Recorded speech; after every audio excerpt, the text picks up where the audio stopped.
4절을 보도록 하겠습니다. 함께 하도록 합니다.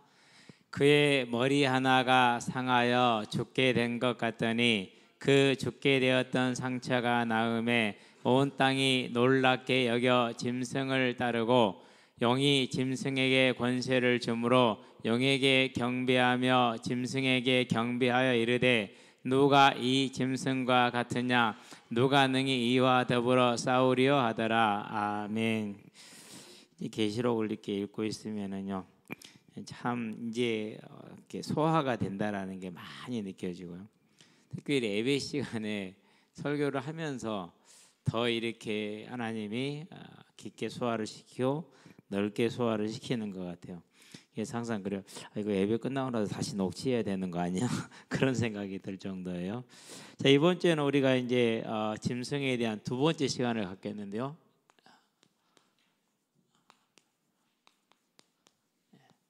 먼저 이번 주 강단 말씀을 한번 확인하고 가도록 합시다. 부활에 대한 말씀을 저와 여러분들이 받았습니다. 그러면서 이제 월요일 날 새벽에는 다시 한번 주님이 걸어가신 그 길을 차분하게 한번 밟아봤어요. 한 걸음씩 한 걸음씩. 뭐 어차피 이제 머릿속에서 성경에 기록된 걸 근거로 이렇게 한 걸음씩 한 걸음씩 이렇게 가는 것이죠.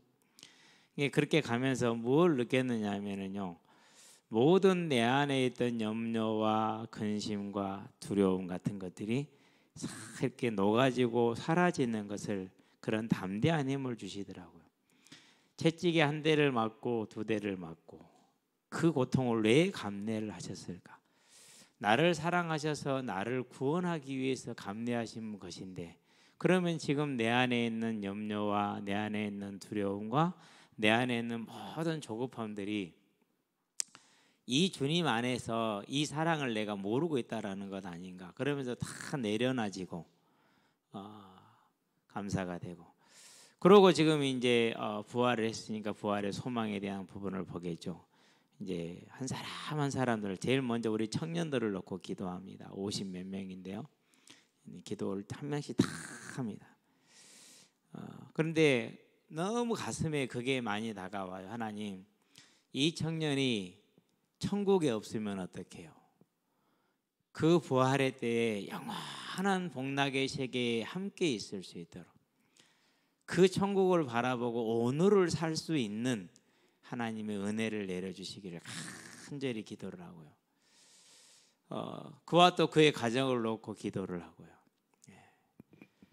더 가장 이번 주에 많이 다가왔던 게, 하나님, 이 아름다운 천국에 같이 있어야 되는데 한 생명 한 생명이 귀하잖아요. 우리가 지금 희건이 하나를 보고 얼마나 귀여워하고 얼마나 예뻐해요.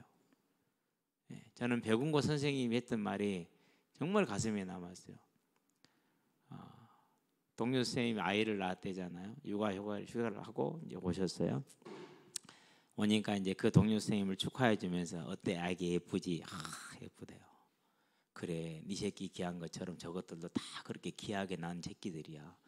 소중하게 생각해야 돼.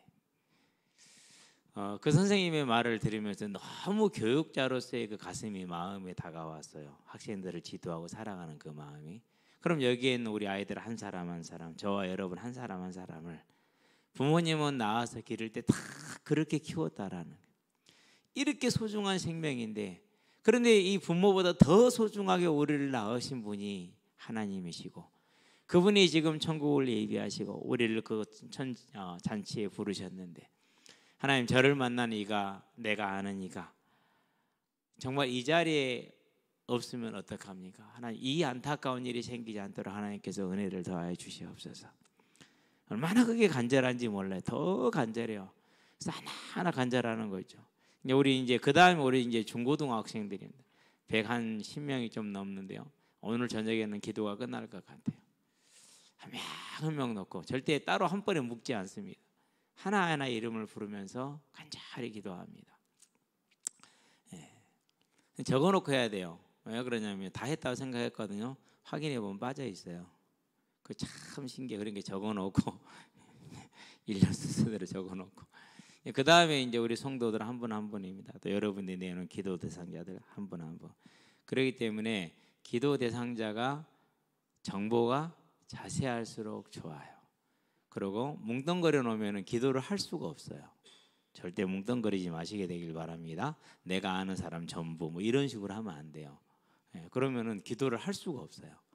기도를 그냥 한번 한마디 하고 넘어가야 돼요. 더 이상 그렇게 할 방법이 없거든요. 그래서 구체화시키고 정확하게 정보를 주고, 우리 은생의 정보가 참 좋았어요. 그러면 이제 오늘 수요일이니까 오늘 이제 우리 중고등학생이 끝나면은 그 다음에 내일은 이제 어른들은 그렇게 많지 않으니까 한 번에 끝나고 그 전도 대상자까지. 그 다음에 우리 초등학생들인데 엄두가 안 나요.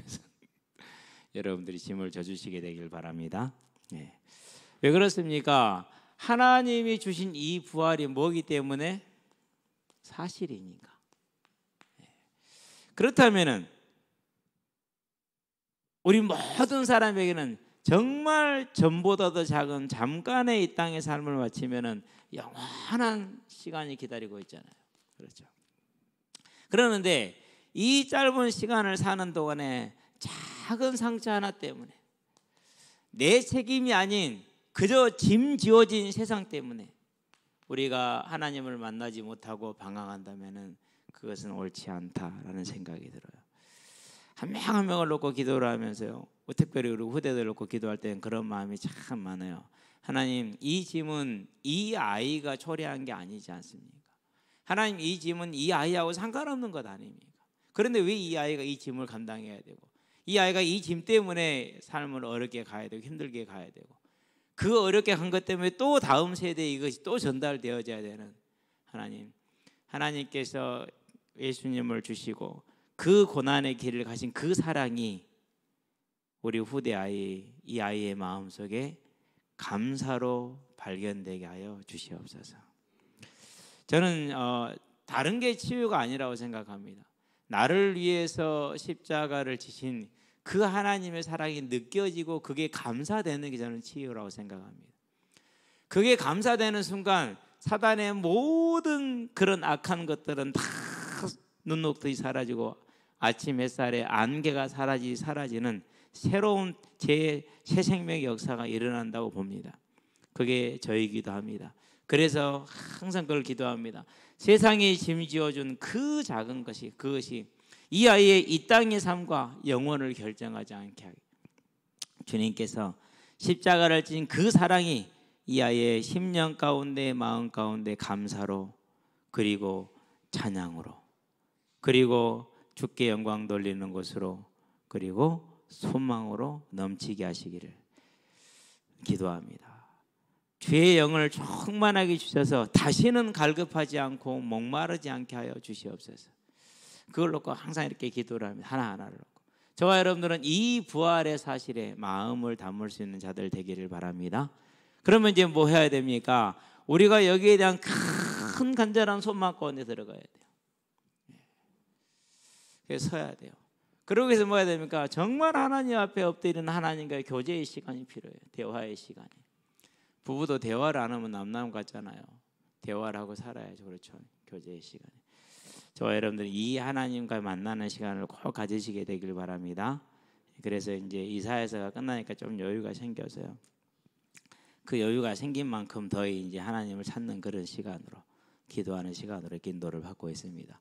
이번 주를 보면서 더욱더 이 부활의 간절함 가운데, 부활의 소망 가운데 하나님이 인도해 준 걸 감사드립니다. 저와 여러분들 다 이게 서게 되길 바라고, 여기 앉아있는 우리 학생들도요, 그 하나님의 사랑이 여러분의 마음에 보여지고 들려지게 되기를 바랍니다. 그 사랑이 보여지는 순간 그 어떤 것도 문제가 안 됩니다. 왜? 하나님이, 전능하신 하나님이, 주제자 되신 하나님이 나를 위해서 십자가를 지셨고 지금 나와 함께 하시고 나를 통해서 일하실 것이기 때문에 이제는 아무것도 문제가 안 되는 겁니다. 그 은혜가 저와 여러분들에게 발견되기를 바랍니다. 어른들은 그 은혜가 더욱더 견고하게 돼서 교회의 병과 마병으로 설 수 있게 되길 바랍니다. 자, 그럼 이제 오늘은 이제 본론을 들어가 봅니다. 지난주에 13장 1절을 보았죠. 거기에서 이제 바다에서 나오는 짐승이라고 그랬어요. 바다는 다르게 생각하면, 이렇게 간단하게 생각하면 됩니다. 사단의 진지, 사단의 진. 나는 본거지. 본거지가 더 낫겠네요. 이렇게 생각하시면 돼요. 거기서 누가 나옵니까? 한 짐승이 나옵니다. 뿔이 7이고 뿔이 10이고 머리가 7이고 면류관이 10입니다. 우리가 익히 알다시피 뿔은 뭘 상징합니까? 권능을 상징합니다. 능력을 상징합니다. 머리는 지혜를 상징합니다. 그리고 면류관은 세상 권세를 상징합니다. 세상 권세는 권력도 되고 물질도 되고 모든 것이 다 되겠죠.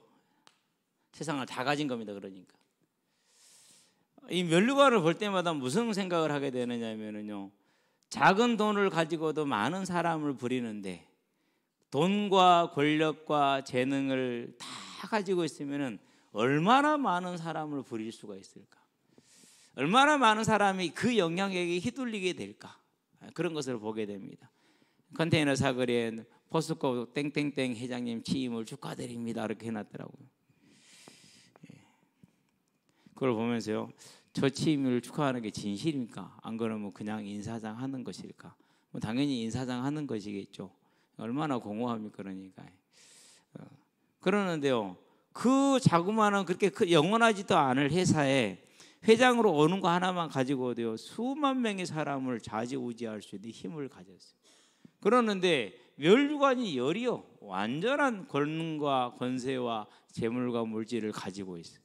얼마나 영향이 클까? 그 영향력으로 우리 청년들을 유혹할 때, 그 영향력으로 우리 학생들을 때리칠 때 과연 저들이 견딜 수 있을까? 오직 하나밖에 답이 없구나. 기도.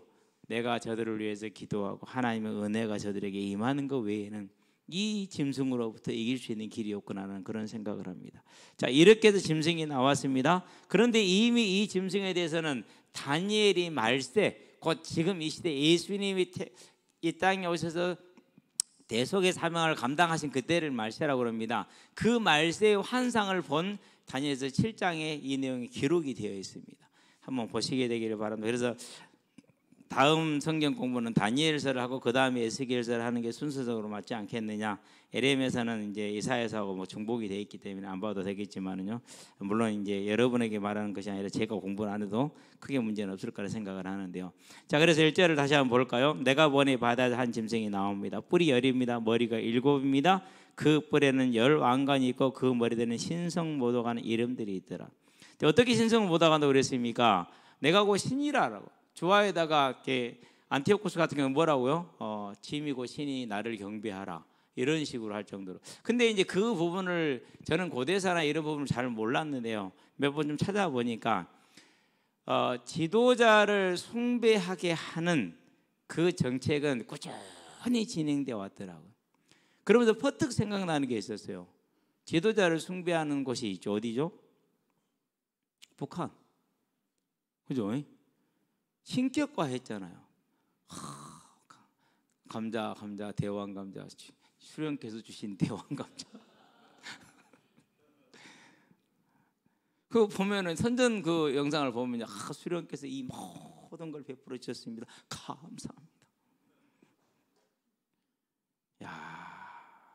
그리고 또 이제 한국 교회 지도자들 중에서요, 자기를 신격화하는 그런 지도자들이 많아요. 어떤 지도자는 대놓고 하고요, 좀 멍청한 거죠. 어떤 지도자들은 진짜 야근 지도자들은 전혀 아닌 것처럼 신격화를 만들어요. 본인들도 모르고 신격화를 하는 거, 그러니까 밑에 있는 사람들 그런 걸 보고 있으면은요, 그대로 그게 보이는 거죠. 이런 이제 신성모독하는 말들이 계속해서 있고, 북한의 그 신격화. 그래서 아마 이 북한의 정권이 3대에서 끝날 것 같다라는 그런 생각을 해봤어요. 하나님이 3대에서는 끝낼 것 같은 생각이 들어요. 모르겠어요. 그 생각이 맞을지는 모르는 얘기 나누고 넘어가도록 합시다. 2절을 볼까요? 자, 내가 본 짐승은 지난주 여기까지 했었어야 되죠. 자, 표범과 비슷하고 그 발은 곰에 밝았고 그 입은 사자의 입 같은데 그랬어요. 표범하면은 뭘 뜻합니까? 가장 특징적인 게 민첩함입니다. 얼마나 민첩합니까? 중앙아프리카에서 찍힌 건데요, 한 100여 미터 되는 절벽이에요. 산양을 잡아서 같이 추라 그랬어요. 절벽 아래로 한 100여 미터 떨어졌으니까 어떻게 됐을까요? 표범은 까딱 없어요. 착지를 해요. 네 발로. 뒤로 떨어졌음에도 불구하고 돌아서 착지를 해요. 혹시 고양이 키우신 분 해보세요. 아무리 거의 손바닥이 닿는 상태에서 바닥에 거꾸로 해갖고 손바닥을 빼잖아요. 그러면 그 순간에 고양이 어떻게 해요?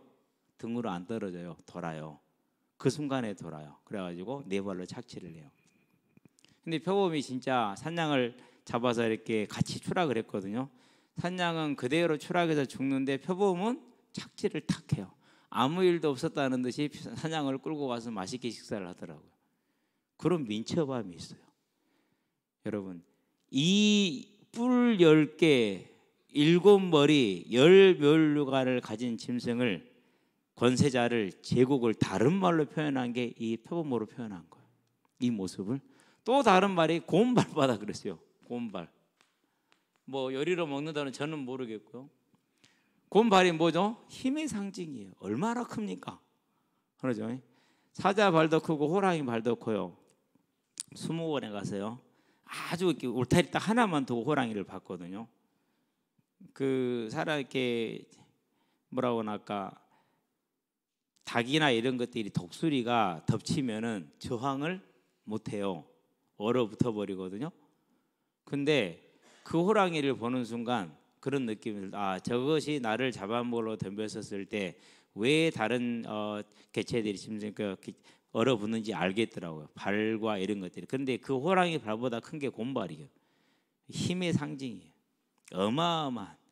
자, 그러니까 이 10뿔과 7머리를 가진 권세자들, 제국을 다르게 표현하는 것이 곰의 힘이에요. 그 다음에 뭡니까? 이제 사자의 입이라고 그랬어요. 사자와 호랑이의 치악력이 최고죠. 사자가 물면 두 군데입니다. 하나는 이제 목을 물어서 저는 질식을 시키는 줄 알았는데 그게 아니고 피가 못 가게 막더라고요. 피를 뇌로 공급되지 못하게 정기의 동맥을 물어서 피가 안 가게 해요. 그러면은 이제 죽는 거죠. 그래서 죽더라고요. 어떻게 그걸 찾는지 대단해요. 그 다음에 어디를 물죠? 큰 것들은 등뼈를 물어요. 그래가지고 척추를 끊어요.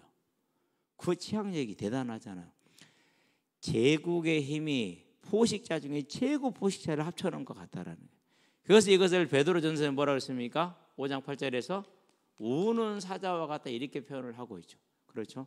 그러면 이 어마어마한 힘과 민첩함과 지혜와 포악성을 가진 그 제국이 저와 여러분을 특별히 타겟으로 삼아서 공격을 한다. 그럼 우리가 어떻게 이깁니까?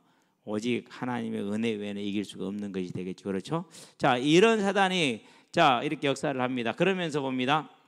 같은데 용이 자기의 능력과 보좌와 큰 권세를 그에게 주었다라 그랬어요. 용은 사단이라고 그랬습니다. 이 사단이 뭘 줬다고요? 보좌를 줬다고 그랬어요. 세상에 차지하는 그 보좌겠죠. 능력과 그 모든 권세를 다 사단에게 준 거예요. 그러니까 뭐다가 비슷하지 않습니까? 성부께서 성자 예수에게 뭘 주신 거다고요? 하늘과 땅의 모든 권세를 내게 주셨으니 받았다고 말씀하셨잖아요. 마태복음 28장 18절에서. 그런 것처럼 그렇게 한. 그럼 왜 이렇게 했습니까? 사단이. 하나님은 할 수 없어서 한 게 아니라 할 수 있는데 하신 것이고, 사단은 뭐 했어요?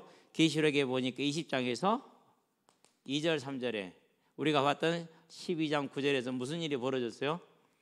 패배했어요. 전쟁에서. 그래서 무저갱에 결박되었어요. 그래서 예수 그리스도 이름으로 명하는 사단아 결박받고 떠나갈지어다. 틀립니다. 언제 결박됐다고요? 이미 2000년 전에 예수님께서 십자가에 승리하심으로 사단을 결박해서 무저갱에 가두셨어요. 지금 본인이 무저갱에 갇혀 있기 때문에 뭐 하는 거예요? 이제 야쿠자 두목이, 깽단 두목이 감옥에 있으니까 부하들을 시켜서 이제 자기 일을 하게 하는 겁니다. 그래서 누구를 내세운 거예요? 이게 대리자를 세운 거예요 지금. 자, 용이 자기의 능력과 10뿔과 7머리와 10면류관을 누구에게요? 그 권세자에게 주는 겁니다. 그의 머리 하나가 상하여 죽게 되었다. 그래서 되게 어려운 구절입니다. 머리가 7이라고 그랬잖아요. 개 중에 하나가 죽었다가 다시 살아났다고 얘기를 한 겁니다. 여러 가지 해석이 있는데 17장을 가보면은 풀 수가 있습니다. 17장 9절 10절을 보도록 합시다. 세상 나라가 멸망하는 것에 대한 서론이 나오는 게 17장입니다. 9절에 보니까 지혜에 있는 뜻이 여기 있으니 그 일곱 머리는 여자가 앉은 일곱 산이요 그랬어요. 여자가 앉은 일곱 산이라는 것은 로마 제국이 작은 일곱 구릉을 통합한 게 로마의 출발점이에요. 그래서 일곱 산은 로마를 의미해요. 그러면 이 계시록에 기록되던 당시에 세상의 통치자 지배자로 가장 큰 나라가 로마였어요. 그래서 이제 일곱 산이라는 것은 로마를 뜻하고 그 로마는 뭘 뜻합니까? 모든 역사에서 교회를 대적하고 하나님을 대적하는 세상 제국, 바다에서 나온 짐승을 뜻하는 거예요. 그래서 우리가 보고 있는 이 3절에 그것은 누굴 뜻한다고요? 이제 모든 나라의 제국들을 뜻한다라는 겁니다. 그래서 여러 가지 해석이 있겠지만은 상하에 죽게 됐다는 건 제국의 흥망성쇠를 말해요.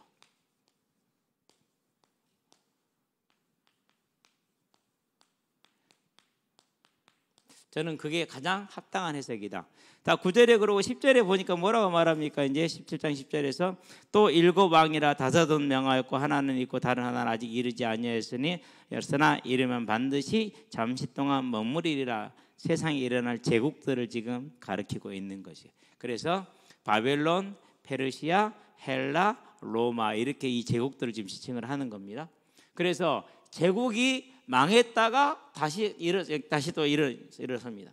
그렇게 됐을 때 제국 하나가 일어났었을 때 흥했었을 때 거기에 따르는 그 영향력이라는 것이 어느 정도라고 세계적이라는 것이죠. 우리는 지금 그걸 보고 있죠. 전 세계에 가장 큰 나라가 지금 두 개가 있죠. 뭐죠? 미국하고 중국. 이 두 나라가 충돌하면 누가 죽어요? 고래싸움이 뭐 터진다고요? 새우등 터져. 그럼 누가 죽죠? 우리는 그러죠. 그럼 어떻게 해야 됩니까? 그래서 어느 한쪽에 붙으면 반드시 안 돼요. 양쪽을 다 같이 잘 써먹어야 돼요. 그래서 외교는 뭐라고요? 외교는 천의 얼굴을 가지고 외교를 해야 되는 거예요. 어느 한쪽에 붙었다 바보 되는 겁니다. 자, 그래서 이제 우리가 지금 3절에서 보는 대로 그의 머리 하나가 상하여 죽게 되었다라는 것은 제국이 망한 겁니다. 그리고 다시 살아나는 제국이 또 살아난 겁니다. 흥망성쇠를 말하는 겁니다. 이 제국이 망했다가 일어난 역사가 반복이 됩니다. 그럴 때마다 수많은 사람들이 이 밑에 들어와서 제국의 이제 그런 수하의 역할을 하게 되는 것을 이렇게 말합니다. 죽게 되었던 상처가 나음에 온 땅이 놀랍게 여겨 짐승을 따르더라 그렇게 얘기를 했습니다. 그래서 그렇게 놀랍게 여겨서 짐승을 따를 수밖에 없는 것이 왜 그렇습니까? 이 어마어마한 힘을 가지고 제국이 일어났어요. 미국이 세계를 제패하고 있어요. 지금도 이 짐승을 따르는 사람들 얼마나 많아요. 미국을 우상시해가지고 오로지 미국 하면 사람들 많잖아요. 일례로 태극기 부대 같은. 우리 주변에 있을 수 있습니다. 여러분 아시고. 그래서 제가 자유 들어가 이런 게 들어가면 뭐하나 그랬어요. 그래서 제가 위험하다 했던 이유가 그거예요. 그 복음에는 자유도 없고 자도 없고 우도 없습니다. 절대로 어느 쪽으로 들어가면 안 됩니다. 자, 이래서 이제 한 4가지 정도 이해가 있는데, 하나는 네로 재현설이 죽게 되었던 자 살아나는 것은 네로가 너무 잔인해서 자살을 했지만은 사람들이 그 사실을 믿지 않고 파르티아라는 제국이 있어요. 로마를 괴롭혔던 기마병을 중심으로 한 나라였는데 AD 67년인가 64년인가 67년 4년 7년인가 그때는 로마의 기병들이 한번 크게 대피한 적이 있어요. 그럴 정도로 강한 나라인데 그 파르티아로 가서 그 파르티아 군대를 끌고 와서 로마를 칠 것이다 라는 그때 그런 전설이 있었어요. 우리나라는 정도령 같은. 그래서 그 네로의 재현설이다라고 이 구절을 해석하는 그런 일부 학자들도 있어요. 안 그러면 이렇게 봅니다. 역사가 지났으니까 초기 카톨릭 교황들을 말한다 이렇게 얘기를 하는데, 이제 그분들 어떤 분이 제가 잘 알면 그레고리 7세에서부터 이노센트 3세까지인데 초대교사를 많이 읽어봤는데 잘 기억이 없었는데, 그레고리 7세, 이노센트 3세 이때가 교회가 타락의 극을 달할 때예요, 실은 이때가. 그래서 이런 교황을 지칭하는 것이다 라고 해석하는 분도 있어요. 그런데 별로 설득력이 없어요. 세 번째는 머리의 회복이 아니라 짐승의 회복이므로 이는 베스파시안이 로마를 회복한 것이나, 베스파시안이 누구냐면요, 우리가 봤던 티투스 황제의 아버지예요. 유대 반란이 일어났을 때 그 반란을 진압으로 갔다가 네로가 자살했다는 소식을 듣고 돌아가서 경쟁에서 황제의 자리에 올라갔어요. 그리고 그 아들을 이제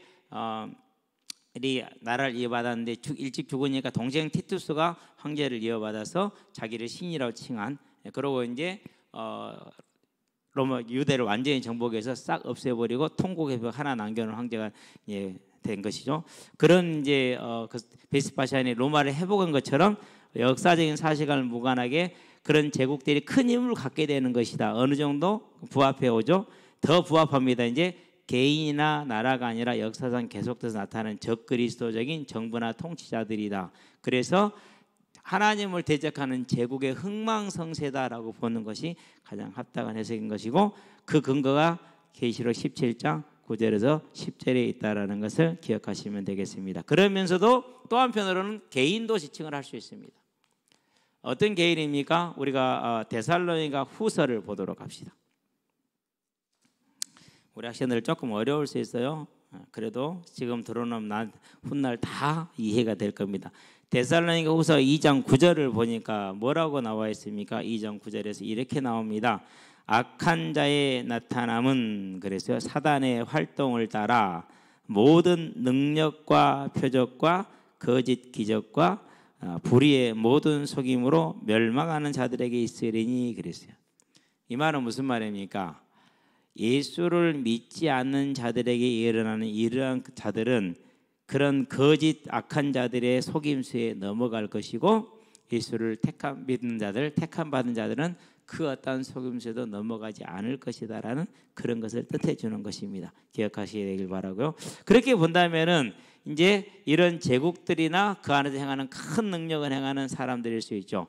근데 실제로 이제 그런 마술사들이 많이 있었죠. 사도행전 8장에 보면 누가 나옵니까? 이제 마술사 시몬이 나오죠. 사람들이 그를 뭐라고 그랬어요? 자기도 스스로 자기를 큰 자라고 그러고, 사람들이 저는 하나님이라 이렇게 이제 일컬을 정도로 큰 권세를 행했죠. 그런 거짓 이제 일꾼들도 있고, 또 한편으로 이런 제국의 흥망성쇠를 가지고 이렇게 표현하고 있는 것이라는 걸 기억하는데, 제가 볼 때는 제국의 흥망성쇠를 보는 게 훨씬 더 정확해요. 왜 그러냐면요, 세계로 움직이는 것이기 때문에요. 그렇습니다. 그래서 그의 머리 하나가 상하여 죽게 됐습니다. 제국이 또 쓰러져 갑니다. 새 제국이 일어납니다. 온 세상이 놀랍니다. 그리고 그 새 제국이 전부 다 저공을 바치고 모여서 하나로 본류를 형성해 나가죠. 미국을 따르던 자들, 소련을 따르던 자들, 이와 같이 세상이 움직여질 거라는 것을 말하는 것입니다. 자, 4절을 보도록 하겠습니다. 오늘 여기까지니까 빨리 끝납니다. 용이 짐승에게 권세를 주므로 용에게 경배하며 짐승에게 경배하여, 그랬습니다. 자, 그렇다면 봅니다. 이제 용이 누구에게요? 짐승에게, 통치자이죠. 그리고 제국이죠. 둘을 하나로 본다고 그랬어요. 이렇게 줬어요. 그러니까 이 제국의 통치자에 경배한다고 그랬어요. 누구를 경배합니까? 김일성을 경배하잖아요. 지금도 그 시신을 이렇게 안치를 해놨는데요. 그 시신을 본 사람이 하는 말이 있어요. 사람이 죽으면 반드시 변형이 일어나는데 변형이 안 일어났대요. 마치 사람이 진짜 자고 있는 것 같은, 전혀 변함없이. 기술이 좋은 건지 안 그러면 어떤 귀신의 역사 때문인지 자기도 놀랬대요. 사람이 죽으면 변하게 돼 있는데 안 변했대요, 이 사람이. 직접 가서 보고 그랬는데. 그런 것처럼 이 짐승을 경배하게 합니다. 나라를 경배하게 합니다. 그러면서 뭘 경배합니까? 주체 사상이죠. 이걸 경배하는 거예요. 그 말이 지금 이 말이에요. 그러니까 다시 한번 읽어볼까요? 자, 용이 짐승에 권세를 줬어요. 그래서 용에게 경배합니다. 짐승에게 경배합니다. 그럼 이 용은 사단의 자기를 속이는 철학과 속임수잖아요. 그렇게 표현이 돼요. 그렇기 때문에 주체 사상처럼 그것을 이제 최고로 잡고 이제 경배하는 삶을 살고, 또 그 주체 사상을 일으킨 김일성을 경배하게 하는 이런 모양새가 되는 겁니다. 그래서 중국에 그런 지도자들이 계속 있어 왔죠. 지금은 이제 푸틴이 이런 역할을 해 나가죠. 푸틴이 왜 지금까지 장기 집권을 하느냐, 뭐 때문에 그러냐면 가장 큰 원인이 나라를 안정시켜서 범죄를 잡아서. 참 그렇다는 얘기는 무슨 말이에요? 그만큼 살기가 힘들다는 소리죠. 그런데 지금 남미 같은 경우는 그 말이 이해가 되는 말이죠. 우리하고 상상이 안 돼요. 남미하고 치안 자체가. 정말로 그래요. 그렇기 때문에 이제 그런 일이 가능합니다. 누가 이 짐승과 같으냐, 누가 능히 이와 더불어 싸우리, 이렇게 얘기를 합니다. 이 말은 무슨 말이냐면요, 출애굽기에 보면은 15장에 뭐죠? 14장에서 홍해를 건너왔습니다. 15장에서는 뭐죠? 모세가 이제 15장 1절부터 하나님을 찬양하죠. 그 모세의 찬양이 끝나고 나니까 미디안이 화답을 하잖아요. 그 찬양 중에서 모세의 찬양이 뭐가 나오냐? 우리 한번 볼까요? 출애굽기 15장 11절을. 이렇게 큰 일을 행한 신이 세상에 누가 있겠냐? 여호와밖에 없습니다라는 모세의 놀라운 고백입니다. 자, 여호와여, 신 중에 주와 같은 자 누구니까? 주와 같이 거룩함으로 영광스러우며 찬송할 만한 위엄이 있으며 기이한 일을 행하는 자가 누구니까? 이렇게 합니다. 그 말은 무슨 말입니까? 오직 하나님만이 하나님이시라는 이 고백이잖아요. 그런데 지금 이 통치자를 향해서, 영을 향해서 뭐라고 그럽니까? 특별히 이 통치자에게 뭐라고 그러죠? 경배를 돌려서 누구에게 돌릴 영광을요? 하나님께 돌릴 영광을 이에게 돌리잖아요. 참남이라고 그럽니다. 그래서 세상은 크고 작은 참남한 사람들이 참 많습니다. 김일성 같이 그 가문처럼 저런 사람들도 있고요. 중국에서 문화혁명을 일으켰던 그런 지도자들도 있고요. 공산주의의 역사를 일으켰던 이제 소련의 그런 지도자들도 있고요. 이렇습니다. 또 종교적으로 보면은 하늘궁 하시는 우리 누굽니까? 허경영 씨.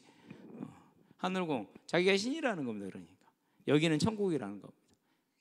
여기 들어온 사람은 다 하늘궁 백성에 대해서 그렇다고 그럽니다. 진짜 귀신이 역사하더라고요. 왜 그러냐면요, 똑같은 우유인데 허경영 그럼 그 우유가 안 썩어요. 진짜라니까. 귀신이 역사하는 거예요. 얼마 전에 TV 한번 그 잡지에 나왔죠. 무슨 만민교회, 중앙 만민교회, 그 교회. 근데 거기에 있었던 사람들이, 나왔던 친구들이 하는 말이에요. 다 똑같이 해요. 한마디. 진짜로 역사가 일어나느냐? 일어났다라고 얘기를 해요. 치료 역사가 진짜 일어났다고 얘기를 해요. 눈으로 봤잖아요. 그리고 부인을 못하는 거예요. 근데 그게 어디로부터 온 거라고요? 그게 누가 줬다고 그랬어요? 사단으로부터 받은 거라니까요.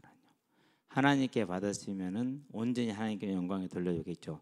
그래서 우리가 만약에 죽을 병이 들어왔거나 이런 일이 왔었을 때 우리는 천국 가기 싫다고 얘기를 하거든요. 근데 어떻게든 누가 고쳐주겠다 그러면은요, 그가 무엇이든지 간에 아무리 옆에서 말려도요 안 듣고 가요. 교회도 그런 지도자들이 많아요. 우리 형수님이 지금도 믿고 계실지 모르겠어요. 할렐루야 교회의 모 원장. 저는 가까이 가서 봤어요. 그 이상한 사람들 중 한 사람이 그 사람인데, 가까이 가서 봤는데 잘 모르겠어요. 왜?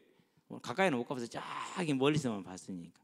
그런데 내 주변에 거기에서 봉사하는 사람들이 있었어요. 나은 사람이 단 한 명도 없어요.